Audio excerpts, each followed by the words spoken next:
नमस्कार मित्रांनो, ज्या शेतकऱ्यांच्या पेरूची झाडं लावून आता जवळजवळ 1.5 महिना झालेला आहे किंवा 2 महिन्याचं अंतर झालेलं आहे, त्या प्रत्येक शेतकऱ्यांनी आत्तापर्यंत पेरूचा शेंडा मारलेला नसेल तर तुमच्या झाडाची वाढ बरोबर एवढी झालेली असेल, म्हणजे 1 फूट ते 1.5 फुटाच्या आसपास.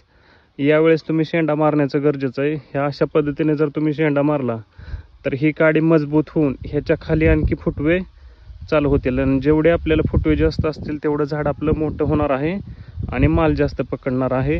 त्यासाठी जर तुमचं झाड ह्या कंडिशनमध्ये असेल तर त्याचे शेंड मारणं गरजेचं आहे. हे तुम्ही कात्रीने देखील कट करू शकता किंवा हाताने, जर कवळं असेल तर हाताने कट होतं, पण निबार झाला असेल तर याला कात्रीच पाहिजे. अशा पद्धतीने तुम्ही कट करून घेतलं तर याला फुटवे भरपूर होणार आहेत आणि ह्याचा फायदा आपल्याला भविष्यामध्ये जास्त माल लागण्यासाठी होईल. अशा पद्धतीने तुमच्या झाडाला ब्रांचेस असणार आहेत, तर प्रत्येक झाडाच्या वरून 4 बोट अंतर सोडलं तर आसन्नाकाने शेंडा तुम्ही कट करू शकता.